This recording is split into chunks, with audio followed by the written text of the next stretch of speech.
Good morning, everybody, and welcome. It's TheoTrade Chat. It's Don Kaufman here. It's February 15th, 2024.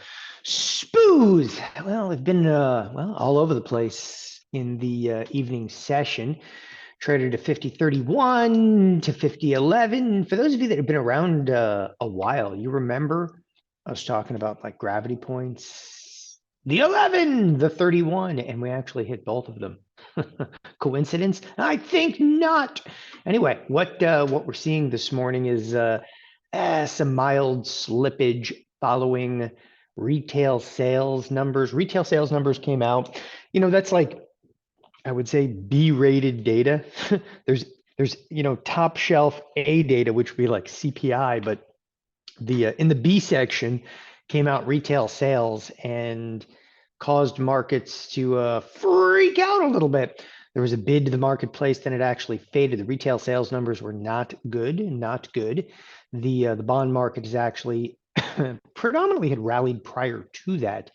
Nevertheless, maybe a hint of sell side in the air, just a hint.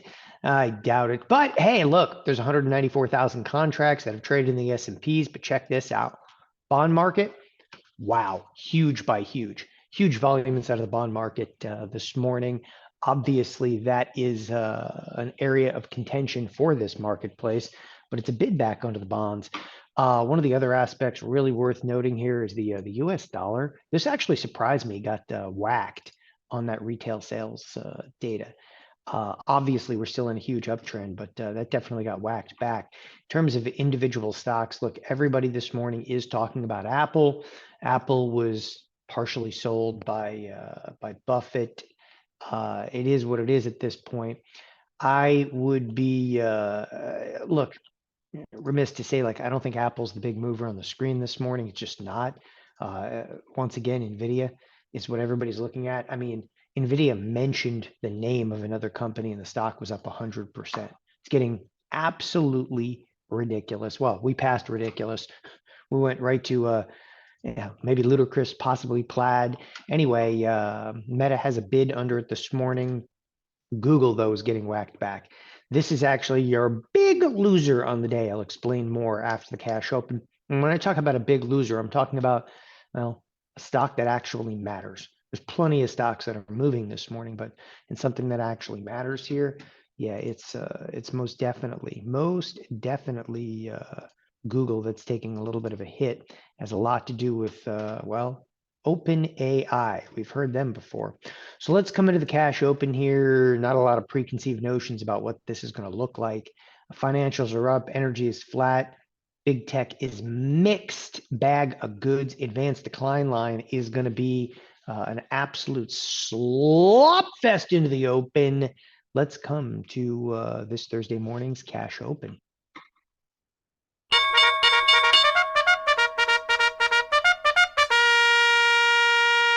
So advanced decline line already doing better than I would expected, but really don't have much hope, if you will, in here. Most of these stocks that are up are basically unchanged this morning. Stuff like energy, totally unchanged. Cisco is also getting whacked back.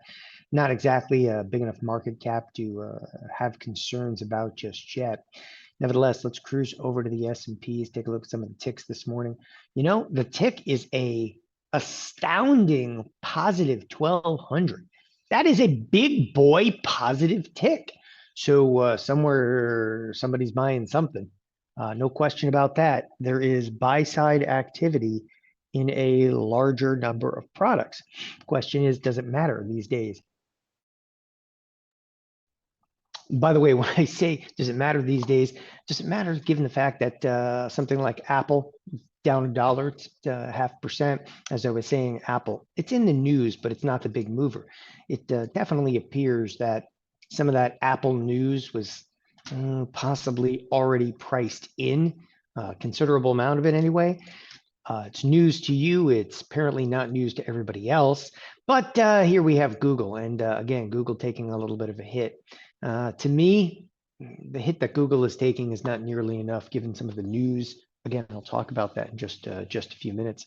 So we have entered into a little bit of a slop fest this morning to where it does appear tech is taking somewhat of a hit. You do have a bid back under Meta. We'll see if this is going to be long for this world, but Meta's up 1%. Tesla, can't mention this enough. Tesla, in terms of market cap, doesn't actually have a lot of bang for the buck anymore. So, I mean, Tesla, is it important still? Yeah, but it's definitely fallen off a considerable amount. Like it's not going to move NASDAQ. It's not going to move S&P. It's only 600 billion. And I say only, look, with all due respect, there's banks almost that big.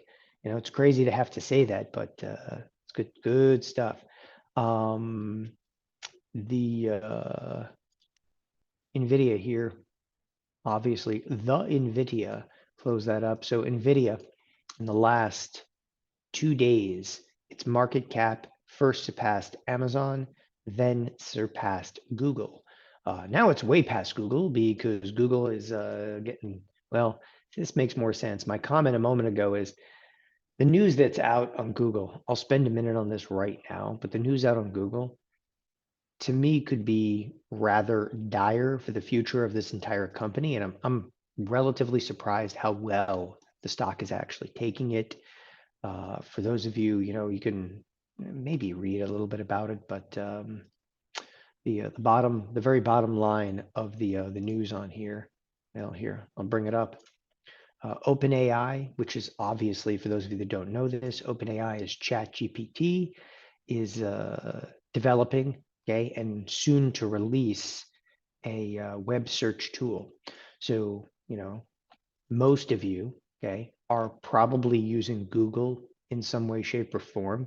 Even those of you that are like, no, I use, oh, you know, this one. Oh, come on, tell me which search engines you use in some way, shape, or form.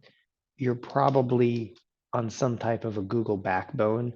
I mean, Chrome, even if you're not even using the Chrome browser, which I don't necessarily use, I'm a Firefox person, but it doesn't make a difference because most of the Chrome architecture is still on your computer, recording everything that you do. Anyway, with that being said, they're going to get challenged in search by OpenAI, which could be a spectacular battle.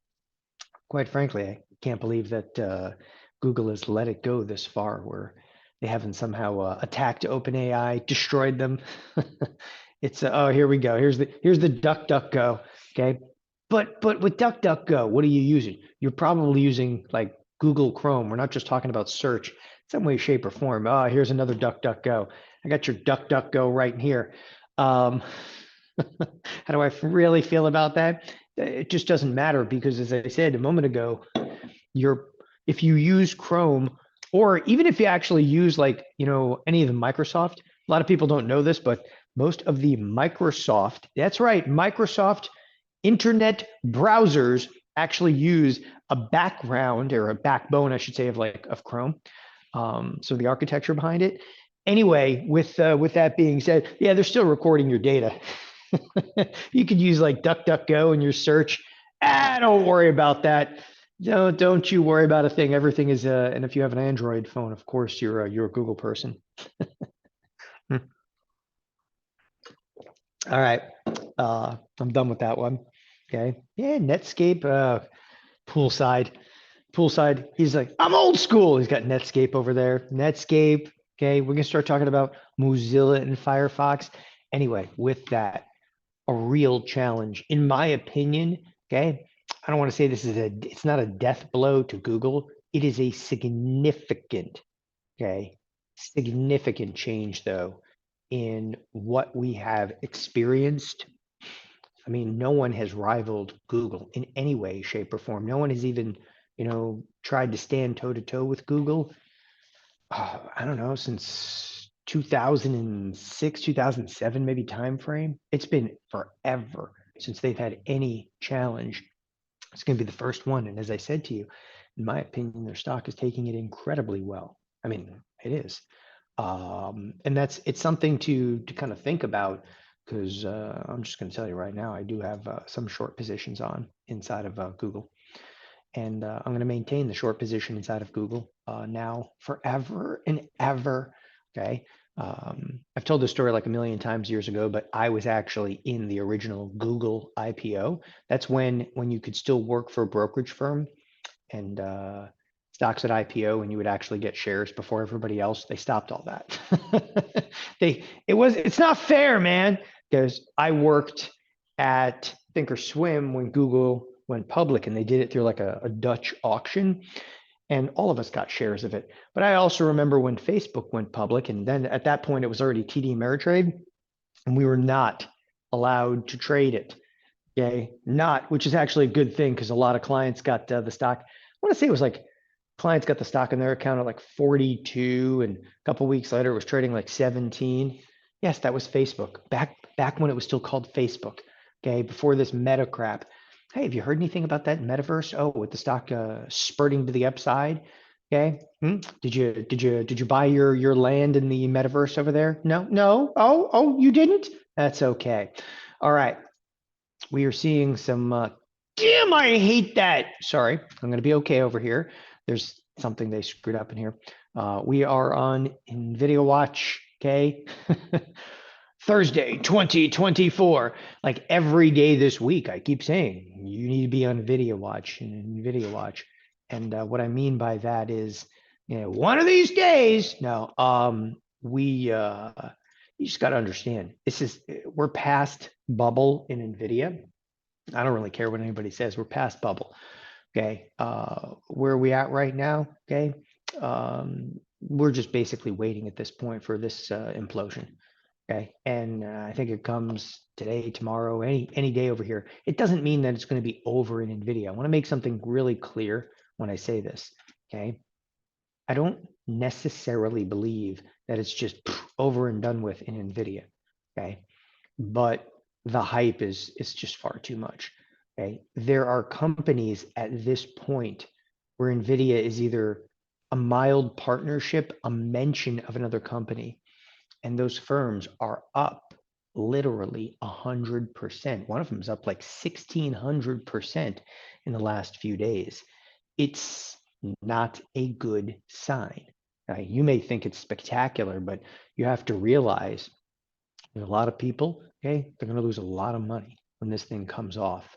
Because when it comes off, any of the mentioned partners and aforementioned statements, they get annihilated. Some of the companies will end up out of business because they did a partnership with Nvidia. That's how horrific this is going to go. And again, like, I don't have any hesitation in saying just that. It's not that we've seen this movie before. We've seen this movie 1,000 times before. And what I mean by that phrase, I've seen this movie before, is just simply, come on, we've all seen stocks that have, bubbled up like this. No one has seen one of this magnitude. Like, no one has seen, a $2 trillion company. It's almost a $2 trillion company. Okay.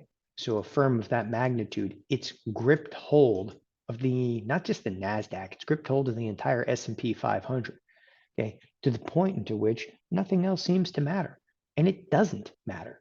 Nothing matters. By the way, look at this right now. Okay, you're seeing rotations, big rotations right now, okay, start to appear in some of the technology stocks. It's pretty evident. Nobody cared about Apple. That's what I was actually mentioning. But the big rotation right now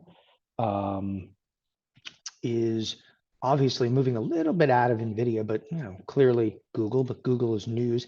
I would assume that Google continues to see sell side. Watch Microsoft here. In light of everything, though, the Nasdaq is actually holding up. Okay, and holding up relatively well. We'll see how that actually kind of works through here. It definitely looks like a rotation, though, and what I'm trying to get at is right now we're buying energy in a big way. We're buying financials in a big way. Okay. Look at this. The percentage gains, okay, are almost identical on financials and energy. It's just a rotation. Okay. However, that rotation, okay, it's a big deal because it basically means get out of tech and rotate it into anything else. Okay.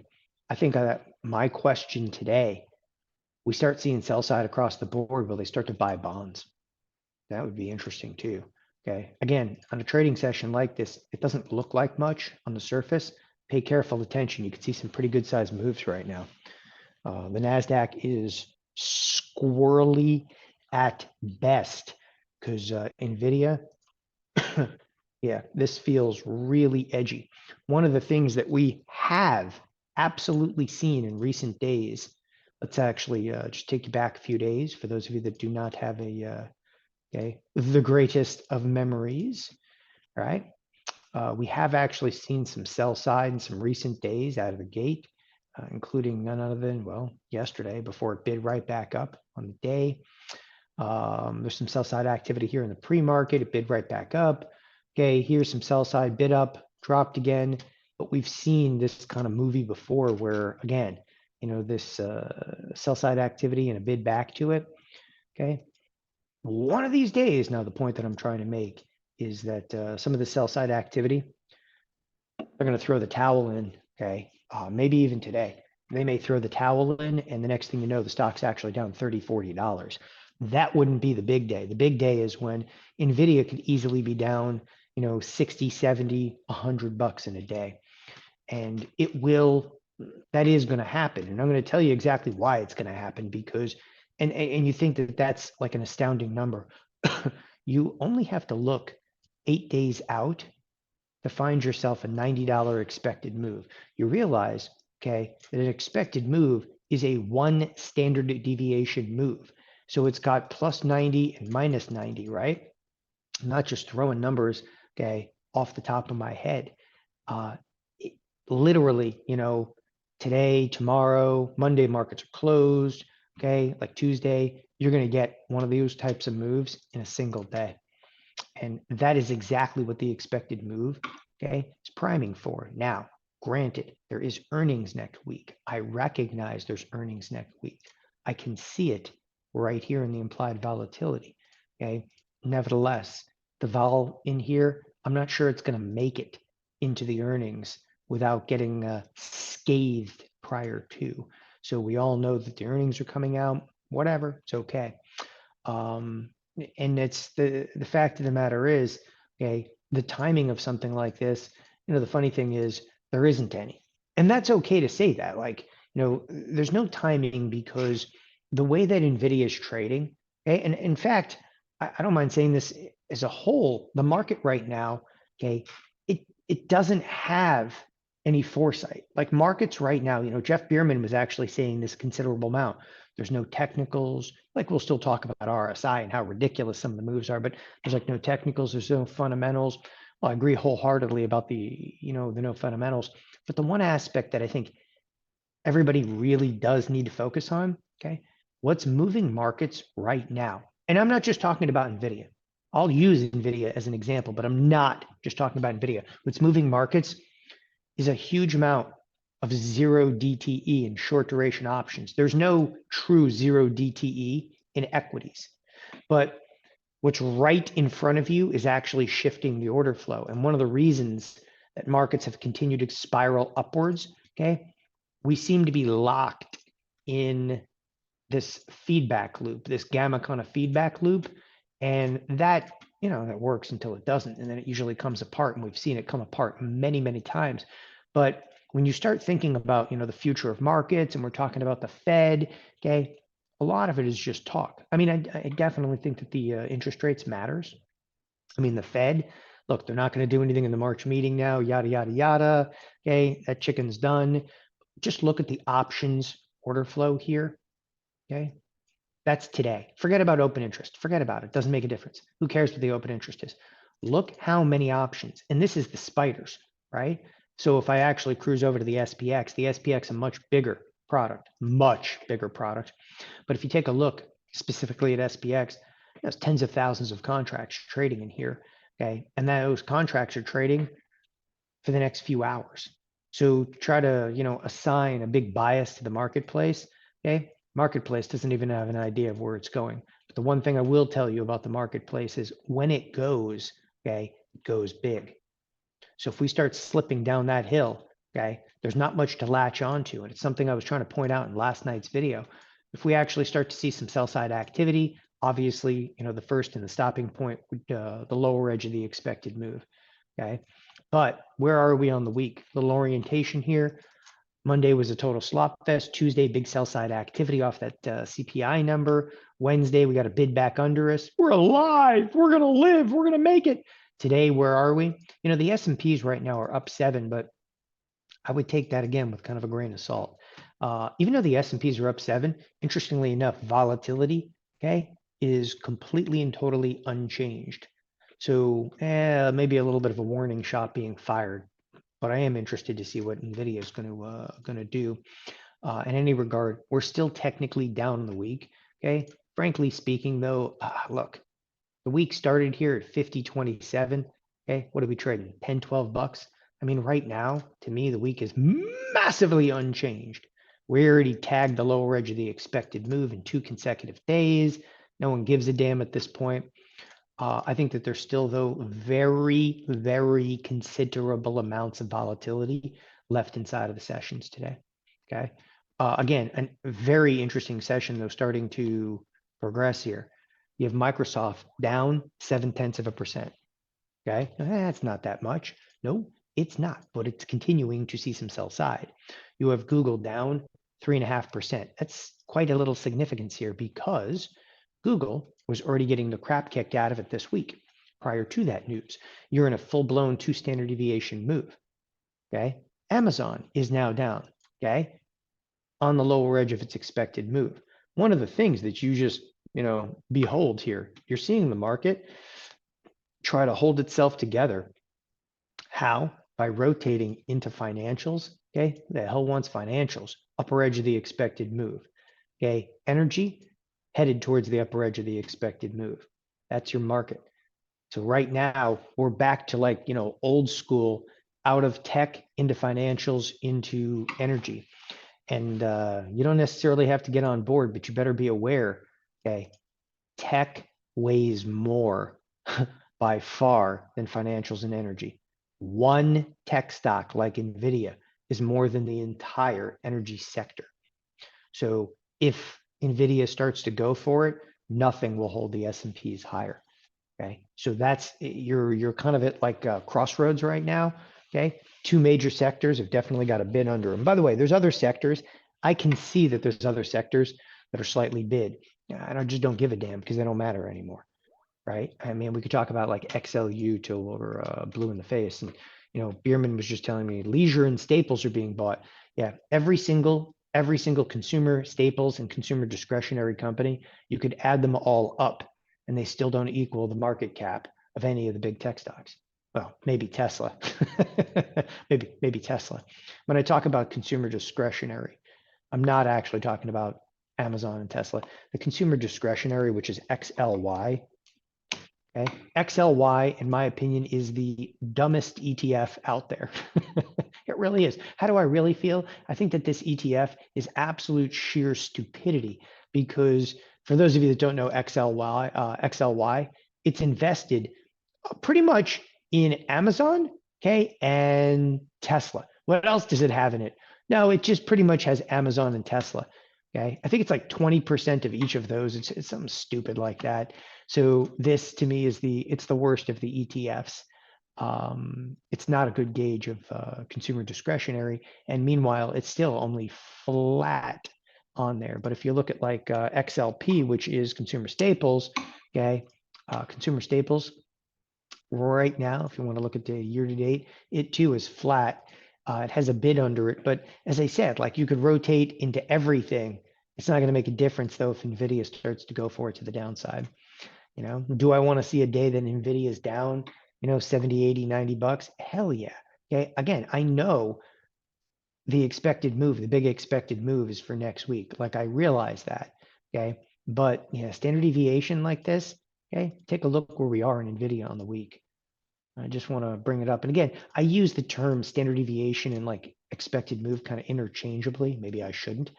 But interestingly enough, okay, Nvidia isn't really up on the week, which is one of the reasons the S&Ps are down on the week.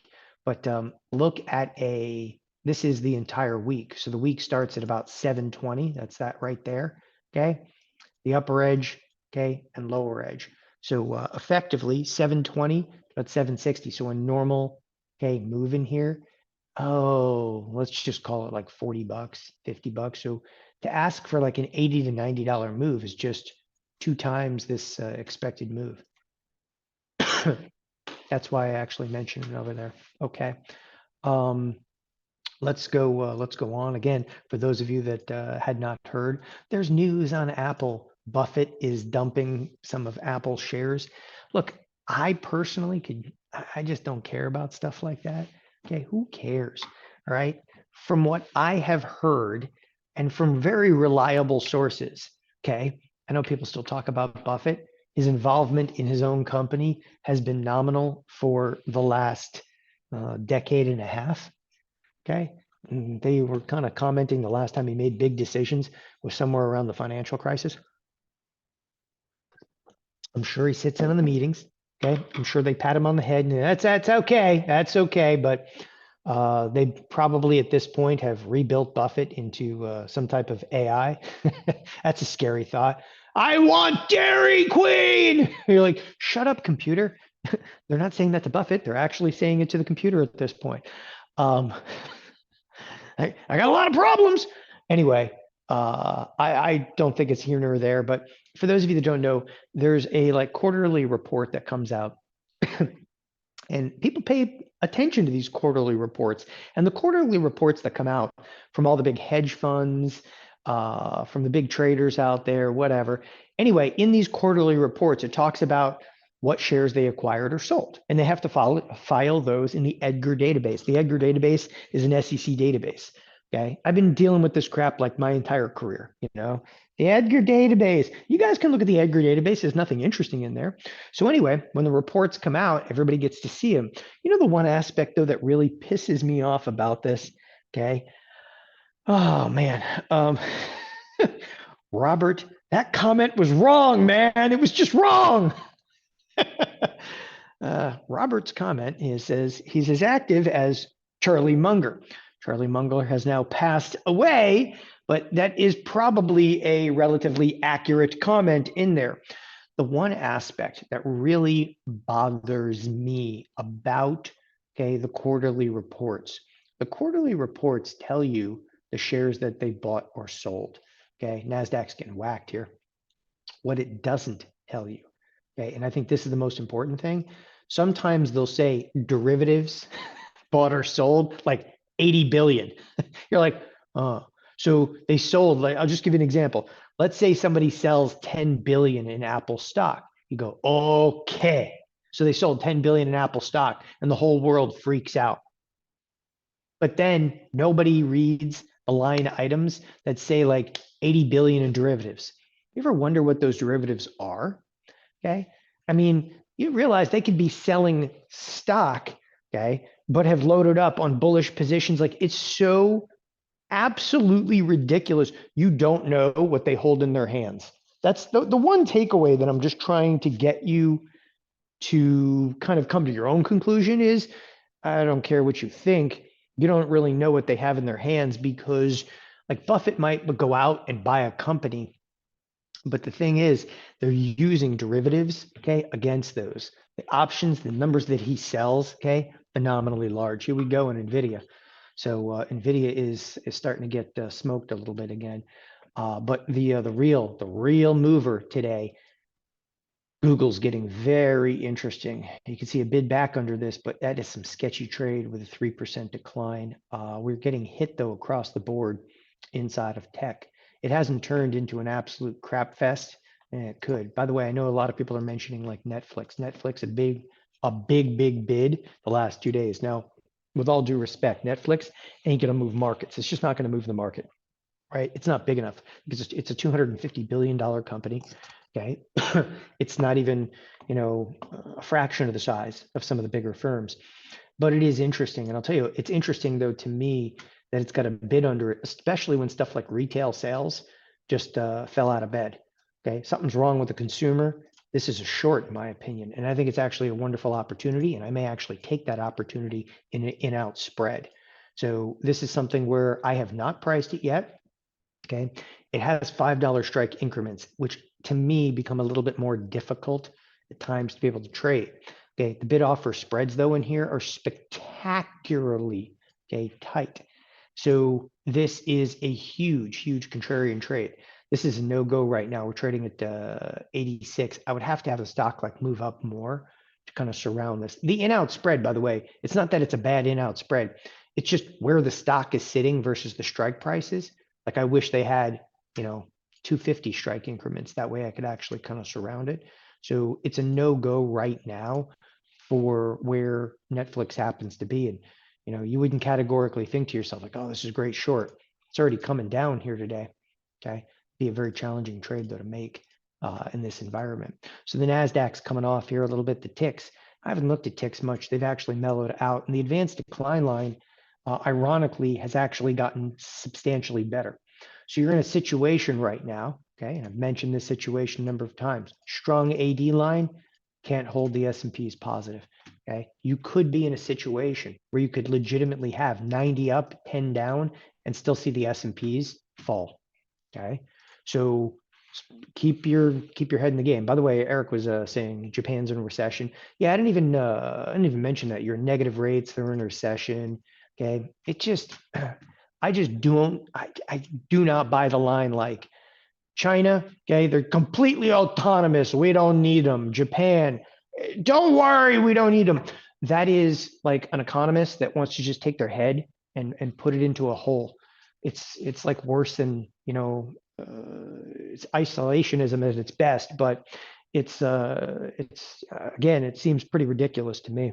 Okay, to think that the economy here is going to completely stand on its own.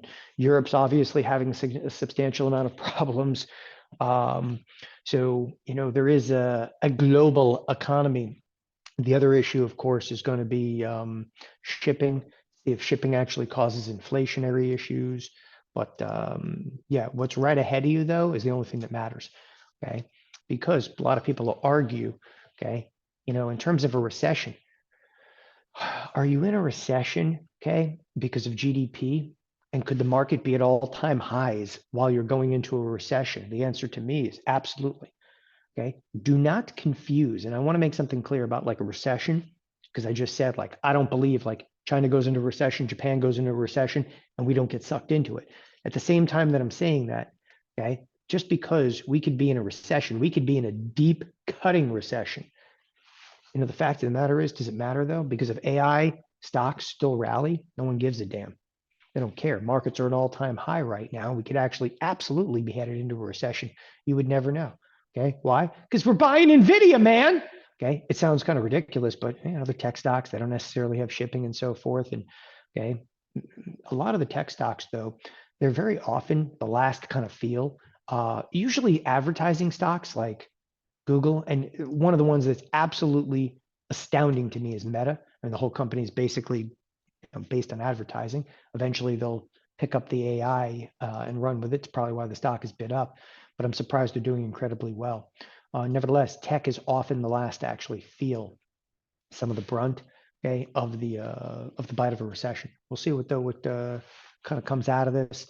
Again, do not. And the only reason I was bringing that up, don't confuse recession, okay, with price action of the marketplace, because they can be wildly disconnected for a significant period of time. With that being said, there is sell side in the calls in Nvidia, okay, and I'm relating Nvidia, and I say sell side in the calls. Traded at the bid or below, okay. Trade at the bid or below, you're absolutely selling, okay, an option over there. So right here is 58,000. Now there is a mild, albeit mild bid right now for puts. Okay. If you really start looking over at Nvidia and it's down like, let's say like $17 later, that number really starts to pick up. And what I'm looking at is a little bit of the ratio of the number of puts traded at the ask or above versus the number of puts traded at the bid or below. And there is definitely a hint, okay, of buy side at the traded at the ask or above. So again, sit back and relax a little bit in there, because It's going to be a long trading session inside of Nvidia. It's going to obviously have multiple attempts at bids. Okay. What I think actually transpires in here is we're going to have a day where it sells off, it bids back, it sells off, it bids back, and then it drops. Okay. And that's what you want to watch out for is the bid back. Okay. A lot of hedging activity. There's right now, okay, no one's rushing in there to buy some calls. What I want to see if they're going to rush in there and actually buy some puts. That would make it a significantly more interesting day. With that being said, it's Thursday, and then on Thursday I have to duck out of here early because I turn it over to Tony Rago a little bit early. Look, in terms of positions, okay, I'm not doing anything just yet. Will I sell some puts? Yeah, but the marketplace still has to get crushed. Again, I can't stress this enough, right? And I want to leave you with this because it's important, okay? I can't stress this enough. I'm not, and it's just, trader in me. I don't want to sell puts at the first day, 1 day of volatility. Okay. You're like, yeah, but that was the only opportunity. Yeah, but you didn't know that. I love how I get emails in hindsight. The emails, let me tell you, it's the emails here at TheoTrade that keep me going. But I get emails like, why the hell didn't you sell puts? I'm like, oh, I don't know. The S&Ps were down 100. You got lucky they rallied back. Is that a good enough reason for you? Can't sell puts on the first day of volatility. Okay, you got to see this marketplace completely and utterly barf or start to barf before I'm going to sell some puts. Okay, so you got to kind of let it happen, let the market move. Look at some of the moves on the screen right now. If you want to see a little bit of pandemonium, clearly the S&Ps, okay, start to show like, wow, that's a big move, and then we rallied all the way back. Oh, okay, that's nothing. Look over at the IWM. Apply auto expected moves. Okay. What in the hell is going on in this product? Right? There is wildness outside the expected move. Cracks to the upside on Monday, to the downside on Tuesday. We're back almost to the upside of the expected move here on Thursday. Okay. This is not healthy movement. Okay. The one thing I'm going to leave you with this, and I'm going to turn it over to Tony Rago, who's going to trade some NASDAQ with you. Okay. We're on the verge of some much bigger volatility. I'm not going to scream to you that it's all over and the markets are going to crack and tank. Okay. I'm not sure we're there yet, but I'm going to tell you right now, last night's video was talking about like cracks are forming. Now, I'll just be very explicit in saying the cracks are already here. We're rotating right now. It's basically you're playing like a wild game of like hot potato in the market. Okay. They're rotating and they're like, where can we throw capital? Let's go to the financials. You really think the financials are going to hold up? Okay. It's a rising interest rate environment, or the interest rates are going to be higher. Doesn't mean anything. There's going to be huge loan loss provisions by these financials. Okay. You want to talk about fundamentals? Okay. Most of the financials are going to have exposure to commercial real estate. Even if they don't think they have exposure, you're damn right they have exposure, because all those regional banks are going to choke on commercial loans that can't be refied. All the commercial loans are basically coming due between now and the end of the year, right? Financials are going to be wildly dangerous. Energy, I'll give you energy. Energy you can bid up, who knows, geopolitical risks. But we're seeing hot potato right now out of some of the tech stocks, okay? This is like, you're going to go from it's the greatest thing ever to taboo overnight. Watch Nvidia here, the remainder of the day. Again, there are some big cracks in this marketplace and volatility starting to kind of bleed through. Stay tuned. Tony Rago is coming on right now.